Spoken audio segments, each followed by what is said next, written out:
Hər vaxtınız xeyir, bugün sizə və övladınıza daha rahat gecələr bəxş etmək üçün ekspert məsləhətlərini bir araya gətirmişik. Gəlin birlikdə uşaqların yuxu problemlərini və onların həll yollarını aydınlaşdıraq. Gəlin bir sualla başlayaq. Hər gecə yataq vaxtı evinizdə əsl mübarizəyə çevrilirmi? Əgər cavabınız bəlidirsə, narahat olmayın, doğru yerdəsiniz. Baxın, əgər bu problemlə üzləşirsinizsə, heç də tək deyilsiniz. Məsələ ondadır ki, uşaqların 25%-dən 50%-nə qədəri, yəni az qala yarısı, müəyyən dövrlərdə yuxu problemi yaşayır. Və işin maraqlı tərəfi, uşaqlar yeniyetməlik dövrünə çatanda bu rəqəm daha da artır. Təsəvvür edin ki, onların 40%-i yuxu çətinlikləri ilə qarşılaşır. Yaxşı. Gəlin görək, bugün nələrdən danışacağıq. Əvvəlcə, problemin nə qədər geniş yayıldığına baxacağıq. Sonra, sağlam bir yuxu rejiminin necə qurulmalı olduğunu öyrənəcəyik, yuxu pozğunluqlarının nə olduğunu anlayacağıq və təbii ki, bu problemləri necə həll etməli olduğundan danışacağıq. Sonda isə əsas məsləhətləri bir daha xatırlayacağıq. Elə isə başlayaq birinci hissədən. Geniş yayılmış yuxu problemi.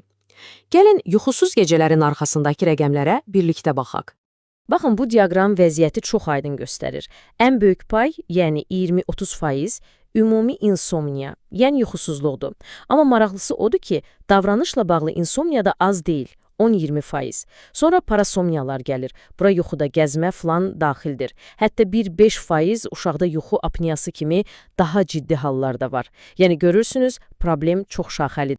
Yaxşı, pozğunluqlara keçməzdən əvvəl gəlin təməldən başlayaq. Yəni, sağlam yuxu rejiminin qurulmasından.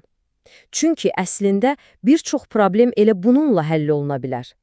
İlk sual budur. Mənim övladım nə qədər yatmalıdır? Bax, bu cədvəl bunu çox gözəl göstərir.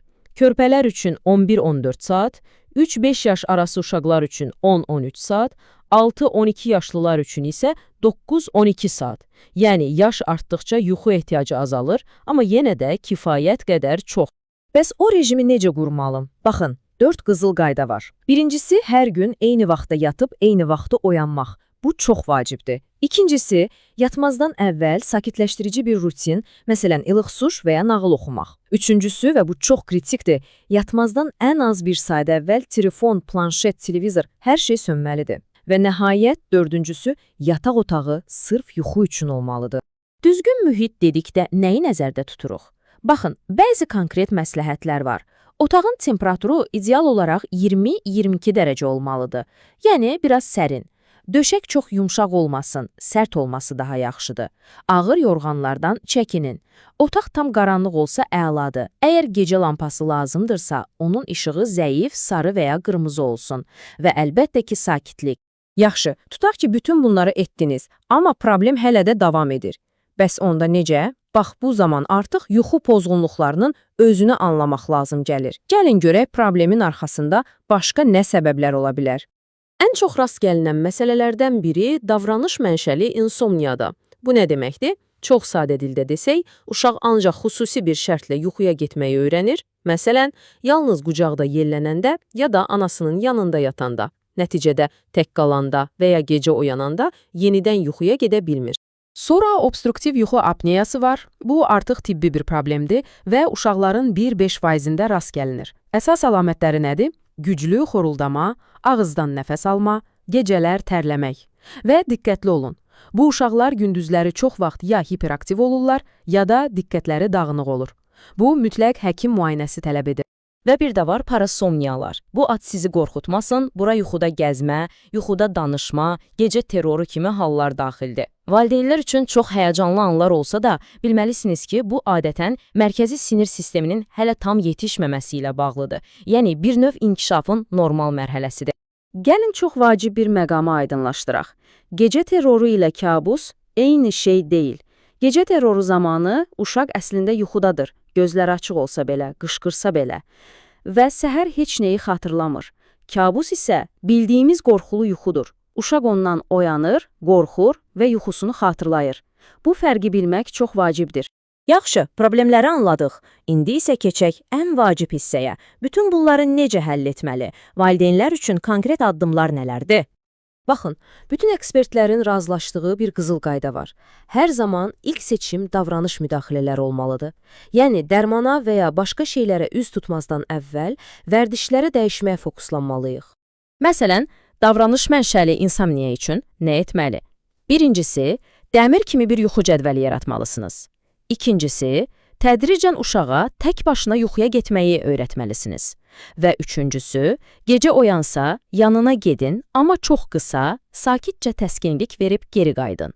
Uzun söhbətlər qucağa almaq olmamalıdır. Bəs parasomniyalar, yəni yuxuda gəzmə kimi hallar üçün, burada prioritet 1-dir. Təhlükəsizlik, qapıların bağlı olduğundan, yerdə iti əşyaların olmadığından əmin olun. Və çox vacib bir məqam. Epizod zamanı uşağı oyatmağa çalışmayın. Sadəcə yumşaq bir şəkildə onu yatağına doğru istiqamətləndirin. Və unutmayın, əksər uşaqlar böyüdükcə bundan qurtulur. Bəzən valideynlər melatonin haqqında düşünürlər. Amma baxın, bu mövzuda mütəxəssislərin fikri çox aydındır. Melatonin yalnız və yalnız həkim nəzarəti altında və qısa müddətli istifadə üçün düşünülə bilər. Öz başına əsla olmaz. Yaxşı, demək olar ki, hər şeyi müzakirə etdik. İndi isə gəlin bütün bu məlumatların içindən valideynlər üçün ən əsas məsləhətləri bir daha xatırlayaq. Deməli, nəyə yadda saxlamalıyıq? 1. Sizin ən güclü silahınız sabit yuxu rejimidir. 2. Sərin, qaranlıq və sakit bir yataq otağı şərtdir. 3. Hər zaman ilk olaraq davranış strategiyalarını sınayın. 4. Əgər xoruldama, ağızdan nəfəs alma kimi əlamətlər varsa, mütləq həkimə gedin. 5. Yuxuda gəzmə kimi hallar adətən keçicidir. Əsas məsələ təhlükəsizlikdir. Və 6. Melatonin kimi dərmanları yalnız həkim məsləhət görsə istifadə edin. Və sonda sizi bir sualla baş-başa buraxmaq istəyirəm. Unutmayın ki, hər şey kiçik bir addımla başlayır. Bəs siz elə bu gecədən övladınızın yuxu rejiminə hansı bir kiçik, amma vacib dəyişikliyi edə bilərsiniz? Bu barədə bir düşünün. Diqqətiniz üçün təşəkkür edirəm.